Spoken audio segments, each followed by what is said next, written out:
ओम नमः शिवाय। जय भोलेनाथ।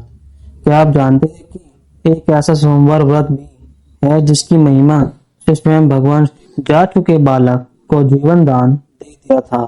आखिर ऐसा कौन सा व्रत था जिसने असंभव को संभव बना दिया। आज की यह पावन कथा आपको सोमवार व्रत की अद्भुत शक्ति का अनुभव कराएगी। इस कथा को अंत तक अवश्य सुनिए। साहूकार की प्रार्थना और भगवान शिव का वरदान। प्राचीन समय की बात है। एक नगर में एक अत्यंत धनवान साहूकार रहता था। उसके पास धन, वैभव, सम्मान और सुख सुविधाएं की कोई कमी नहीं। उसके जीवन में एक ऐसी कमी थी जो उसे दिन रात दुखती रहती थी। उसे कोई संतान नहीं थी। वह और उसकी पत्नी भगवान शिव के परम भक्त थे।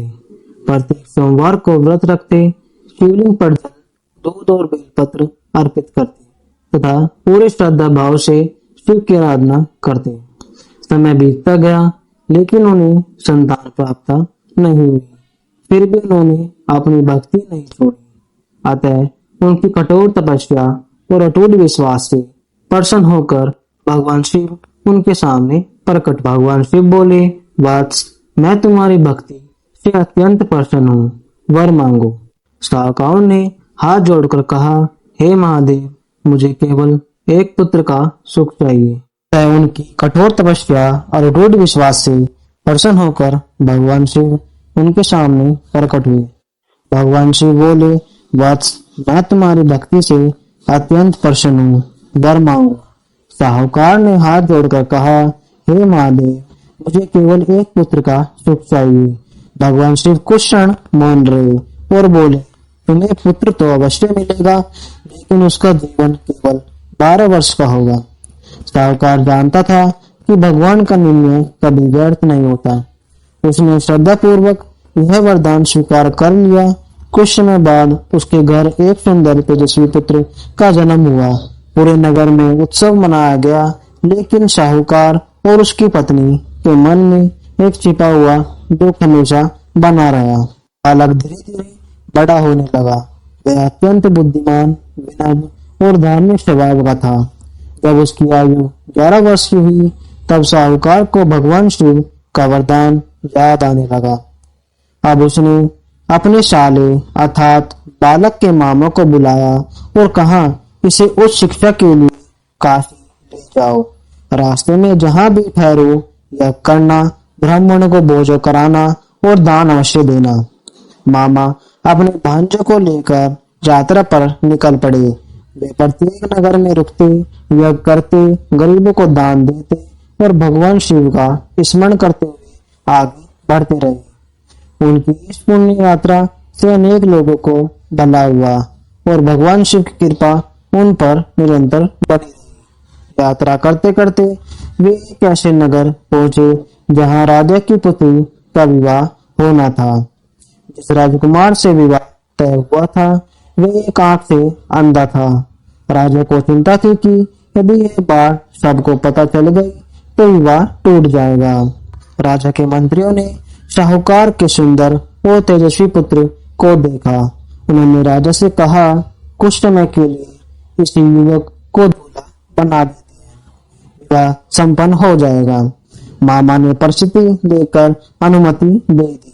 विवाह की सभी रस्मों पूरी हो गई। साहूकार का पुत्र सत्यवादी था।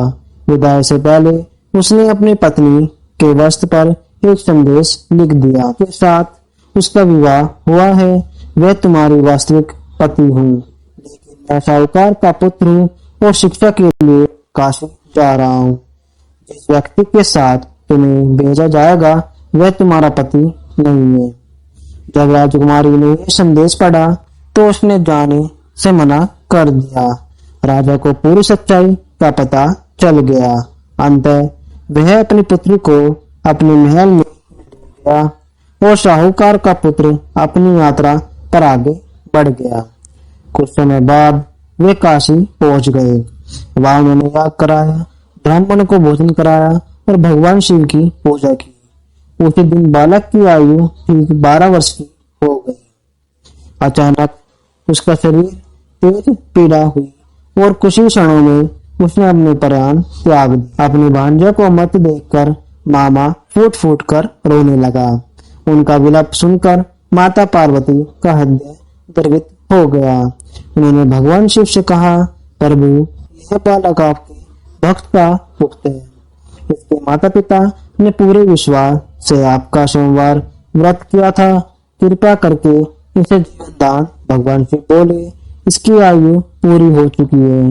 लेकिन माता पार्वती ने फिर प्रार्थना की, हे महादेव, आपकी कृपा से असंभव भी संभव हो सकता है। माता पार्वती की करुणा विनती सुनकर भगवान शिव प्रसन्न हो गए। उन्होंने अपने कमंडल का पवित्र जल बालक पर छिड़का और कहा, उठो पुत्र। क्षण भर में बालक जीवित हो उठा। उसके शरीर में फिर से प्राण लौट आए। वहां उपस्थित सभी लोग हर हर महादेव का जय घोष करने लगे। शिक्षा पूरी करने के बाद मामा और भांजा उसी नगर पहुंचे जहां राजकुमारी रहती थी। राजा ने साहूकार के पुत्र को पहचान लिया। उसने अत्यंत हर्ष के साथ अपनी पुत्री का विदा पूर्वक विवाह उसी युवक के साथ संपन्न कराया। इसके बाद दोनों पति पत्नी अपने घर लौटे। उधर साहूकार और उसकी पत्नी को विश्वास था कि उनका पुत्र अब इस संसार में नहीं होगा। फिर वे प्रत्येक सोमवार भगवान शिव का व्रत और पूजा करते रहे। जब उन्होंने अपने पुत्र और बहू को अपने द्वार पर देखा तो उनकी खुशी का ठिकाना नहीं। परिवार भगवान शिव के चरणों में गिर पड़ा और उनका बार बार धन्यवाद करने लगा। इस कथा में संदेश मिलता है कि भगवान शिव की सच्चे मन से की गई भक्ति और कभी व्यर्थ नहीं जाती। सोमवार व्रत श्रद्धा और नियम पूर्वक करने से भगवान शिव अपने भक्त के जीवन की बड़ी से बड़ी बाधाएं को दूर करते हैं। और जो व्यक्ति इस कथा को श्रद्धा सुनता है या पढ़ता है, उसकी मनोकामनाएं पूर्ण होती है तथा परिवार में सुख समृद्धि शांति और बनी रहती है। अब बोले भगवान भोलेनाथ की जय।